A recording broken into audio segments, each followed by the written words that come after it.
Good morning, welcome to আলোর kitchen. আজকে আলোর কিচেনে রান্না হচ্ছে রুই মাছের মাথা দিয়ে ঝিঙে আলুর তরকারি,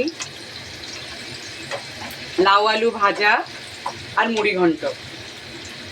এদিকে আমি এই হলুদ আর নুন দিয়ে এটা পেঁয়াজ লাল করে ঝিঙেটা একটু কষে নিচ্ছি, তারপরে বাকি মশলাটা দেব। আর লাউয়ের আলুটা লাল করে নিয়েছি, কুকারে লাউটা 3টে সিটি মেরে নিয়েছি।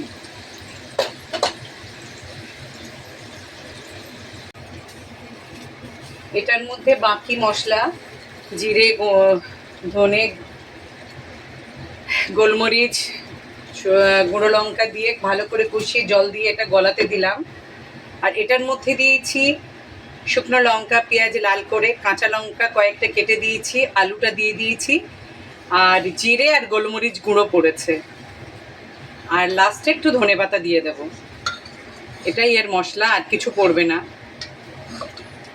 এইভাবে রান্না করলে একটু তাড়াতাড়িও হয়, শর্টকাট, কারণ লাউটা গলতে অনেকটা দেরি লাগে। আমি এবারে এটা ভালো করে কষিয়ে একদম তেলের উপরে তুলে নেব।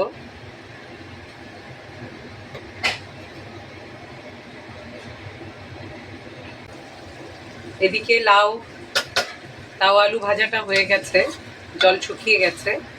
ঝিঙে আলু মাছের মাথা দিয়ে এটাও হয়ে গেছে। এগুলো এবারে নামিয়ে দেব। মুড়ো ঘন্ট করার জন্য এদিকে পেঁয়াজ লাল করে নিয়েছি। এর মধ্যে পড়বে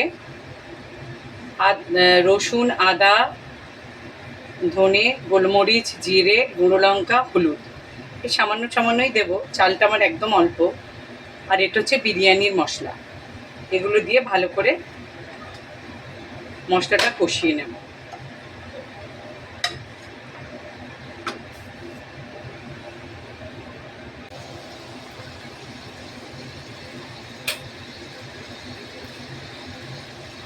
মশলার মধ্যে আমি দিয়ে দেব ভেজে রাখা মাছের মাথা, টমেটো, কাঁচা লঙ্কা, অল্প একটু ধনে শাক। এই রান্নাটা কিন্তু আমার শিখিয়েছে আমার ছোটবেলার বান্ধবী অতসী। 2 বছর আগে করেছিলাম, জানি না কিছু ভুল হচ্ছে কিনা। অতসী দেখে বলিস কোনো কিছু ভুল আছে কিনা। এটা আবার আমি একটু কষা করব টমেটো গলা পর্যন্ত।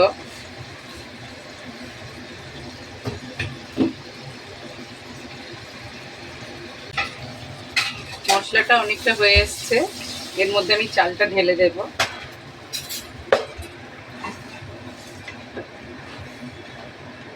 এদিকে রুটিও হচ্ছে।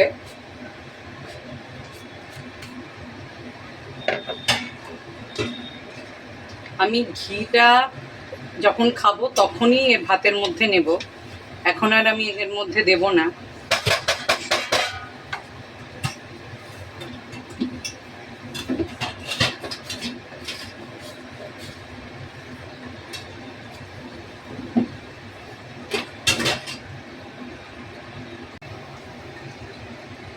মুড়ো ঘন্টটা প্রায় হয়ে এসছে, এর মধ্যে আমি ঘি দিয়ে দেবো। ভাবলাম আমি খাওয়ার সময় দেব, কিন্তু ফ্লেভারটা ভালো আসছে না, যার জন্য আমি এখন দিয়ে দিলাম।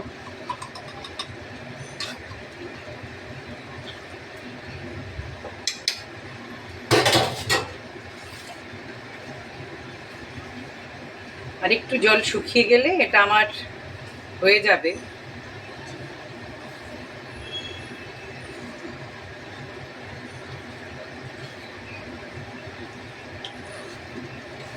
আমার মতো রান্না করে খেয়ে দেখবেন, কেমন লাগে জানাবেন।